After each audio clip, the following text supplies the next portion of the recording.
Oh, we love to talk about music. We do. Arrow.net, ARROE.net. Let's do it. Let's play it forward. These are real people, real stories, the struggle to play it forward. Episode number 475 is with Katherine from season number 21, NBC's The Voice. See, those people up there in New York, Katherine, they don't understand what it's like to live here in the South. We like to sit around with our sweet tea and talk. Oh, for a long time. Hey, I like my sweet tea, too. Okay. Not that Arizona sweet tea. I like the real stuff. I like the real stuff. We call it sun tea is what we call it. Yeah. You forget, my dad lives down in Florida and my brother-in-law. So I drink a lot of sweet tea down there. Well, Katherine, being from that Memphis area, I mean, the food is absolutely delicious as well. I mean, that's what I love about the South. There's just something so special down here. It is the best food. I recently actually had a friend from the show come and visit and was showing them around with a food tour almost more than like a city tour. I definitely was showing the city, but I was like, you need to try this and this and this and this with all these foods. And it was like, the reaction was like, this is immaculate. This is incredible. This is just unreal. Definitely better food in the South. Oh, so true, so true. But then, when you go out to L.A., I mean, one of the things that I had to do right away was try the In-N-Out burger. But then they go, no, you got to go to the back streets of L.A. because that's where you're going to get menudo. You're going to get some real Mexican food. Oh yeah, their food is also. I mean, because we lived out there for a little while. Their food is incredible as well. It's also just really expensive, which stinks. And we had to be at the hotel unless we were on set. And so we also had to like DoorDash everything. And so it was like a $20 meal every time I was eating. Yep. And that's I'll tell you, my wife we'll do a $20 meal and she'll say, okay, how many meals can we get out of this one meal? Exactly. Is that a Southern thing, Katherine? The very cheap food, the cheap best food, probably. Well, being on The Voice, getting that phone call that says, "Hey, we're going to bring you out here to L.A. You're going to be on the blind auditions." How do you start breathing again when everything like that would have probably sucked all the air right out of you? Wow, that's a really good question. I haven't been asked about the phone call yet. It was that was back in March, I think, and Ariana had not been released as like a known coach. The concept of being on the show was something I had been hoping for a long time. I was in the running for the season previously, and so the concept of being on the show, like having like being so close to it, was that feeling I feel like I had for like a year almost, having done the process this would be the second process. And so when I finally got the phone call, it was a lot of relief, just being like, okay, finally I like have the knowledge that I'm officially going out there, as well as like, what is this? Like, what do I do now? I knew I had a couple of months before I was even going to go out there. But honestly, the tough part about it was really not being able to say anything, and knowing it was something so large for me and something I was so excited about. Potentially being gone for a couple of months, how do you not say anything to anybody? Of course, I was able to tell like my family and work and stuff, but anyone else, I couldn't say anything. And then Ariana releases that she's going to be on the show, and I can't say anything about that either, which was just like, now it's a really, really funny thing to my friends, because I had a friend send it to me on Instagram being like, you need to finally watch the show, because I never watched The Voice for some reason. I just never watched it. And they're like, you need to watch it finally, all while knowing I'm like going out there, and I'm like, I definitely will. And like inside I'm losing my mind, because I'm like, that was how I found out, was that Instagram DM of her, my friend being like, you need to watch it. I was like, oh my gosh. So how do you face the boss? And the reason why I bring that up is because in 1988, when I was up to replace Casey Kasem on American Top 40, I had to face my boss. I'm going, look, it's not that I hate it here. I'm just getting an opportunity. How did you face your boss knowing that you were going to be gone for as long as you were? Luckily and fortunately, I don't know if this is how everybody's experienced it the same way, or like I hope it was this easy for everybody, but I work as a nanny and the people that I work for are just incredible. And I think they've known that I've wanted to do something like this for a long time. And they also know, like, I'm not going to be a nanny forever. I definitely am going to be doing other things. Luckily, it was just something I did at college, and now I'm just kind of still with them because it's helpful to be around them and everything. So they were thrilled. They were so excited, and obviously excited enough that the youngest boy was on the show with me. He was in my blind audition package. So they were pumped. They've been watching the whole thing, and it wasn't as much of like a nerve-wracking thing to bring it up to him because they had known about the process for me leading up to fully figuring out I was going out there.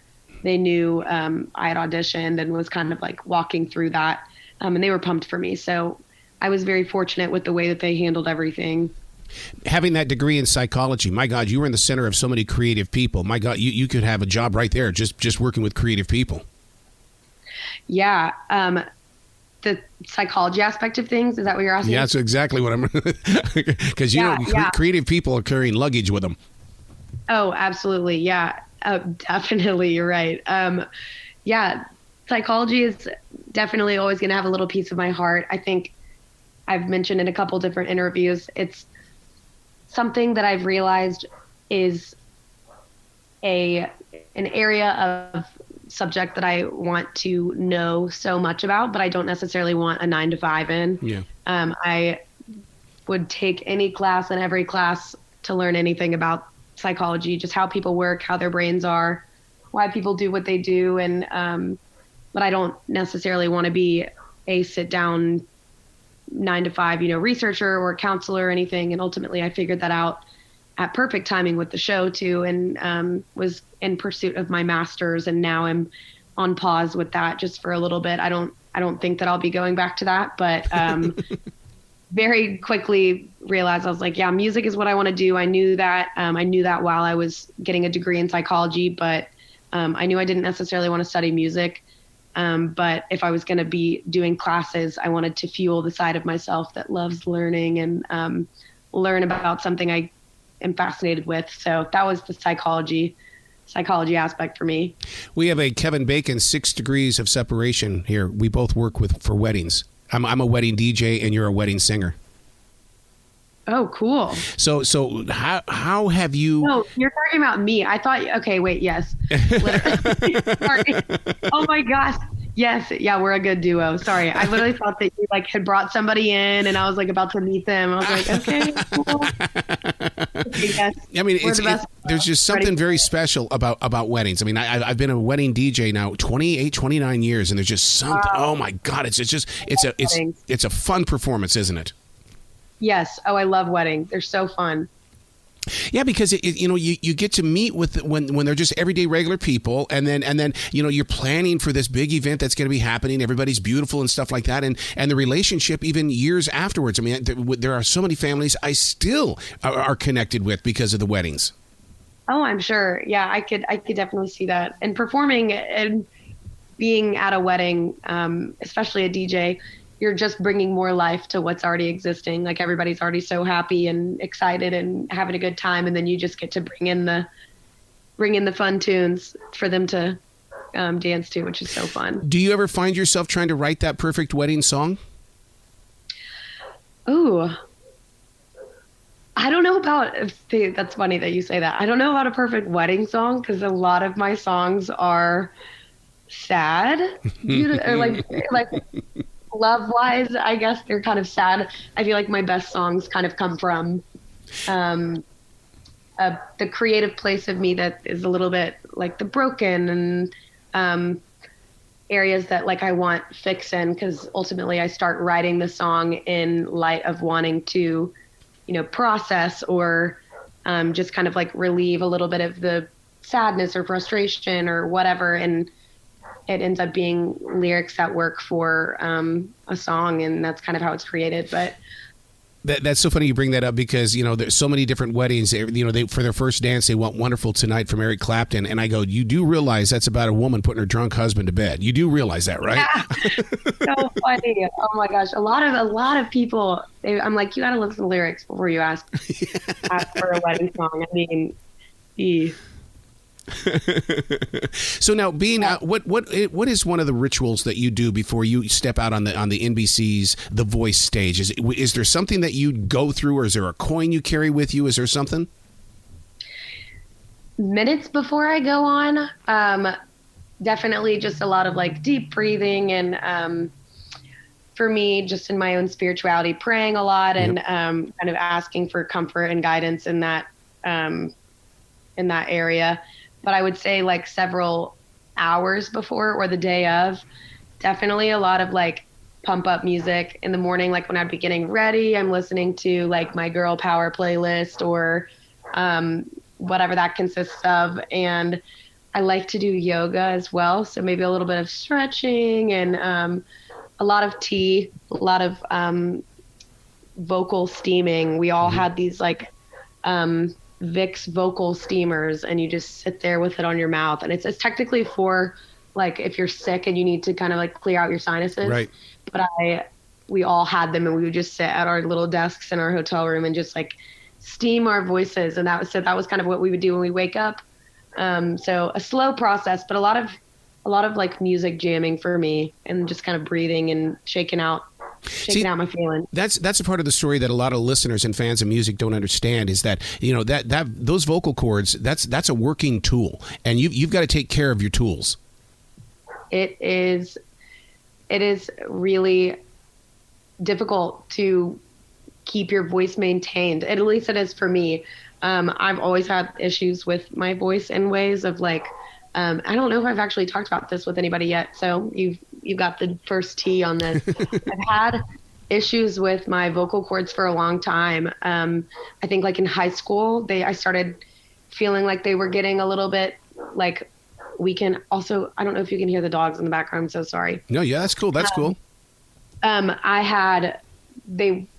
I feel like they were kind of starting to develop a little bit of those, like, they were not vocal nodules at all, but they were definitely getting a little bit like worn down easier. And I got scoped, and they were definitely kind of like, they didn't have any of the vocal nodules still, and I still don't think that they do, but mine, they're just sensitive. And so I've actually been sick for a couple weeks, and so it's worn on my voice a little bit in that way, but definitely a tool that needs care for sure. So are you like me then, that when you overdo your voice, all of a sudden it takes maybe 10 days, you've got the sniffles, your body aches, and it's all because you overdid your vocals?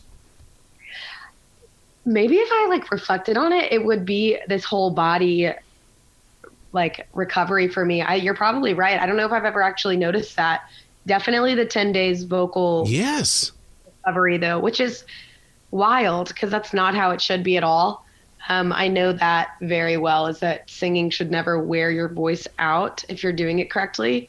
For me, it's really it's not if I over sing or anything. It's if I sing when I'm not warmed up enough, or if I'm not, like if I'm sick or something.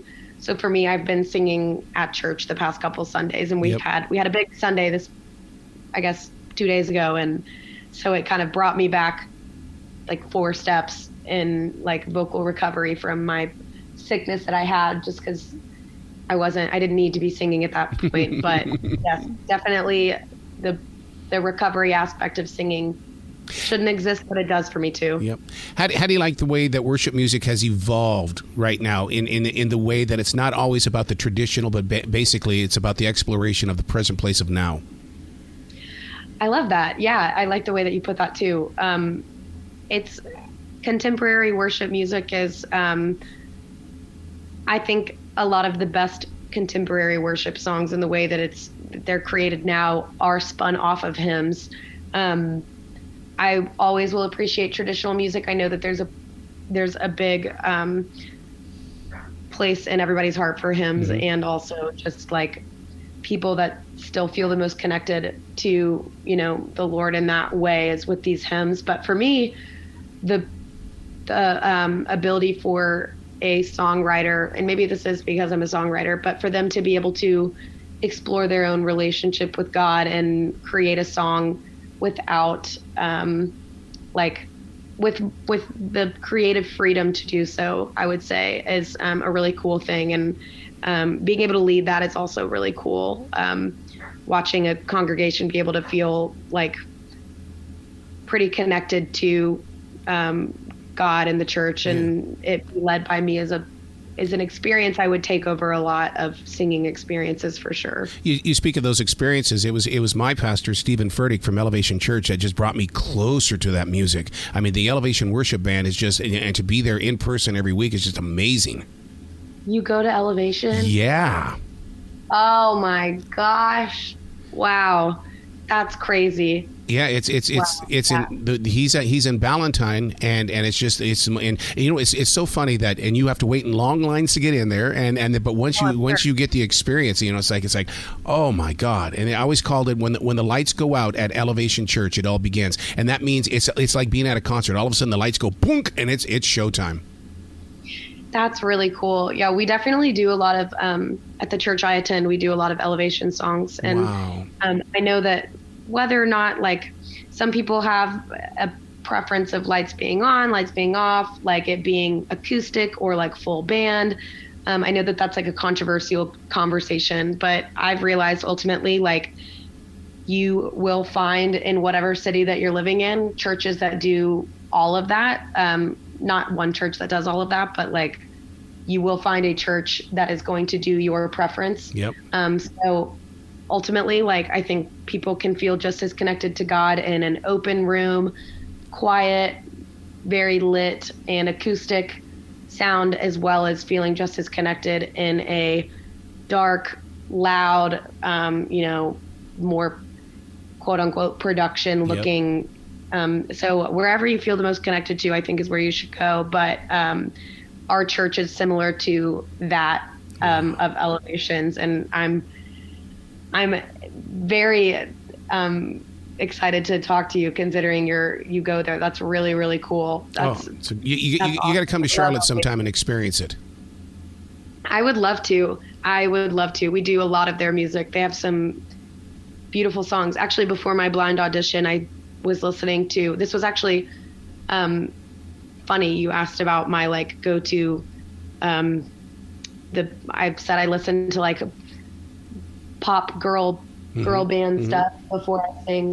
But when I, like, the last song I always listen to is Here Again by Elevation. Which is really cool. Every time I always listen to that right before. Wow. Katherine, you got to come back to this show anytime in the future. The door is always going to be open for you. I would love to. Thank you for having me. I really appreciate it. You bet. You be brilliant today and take care of those vocals today, okay?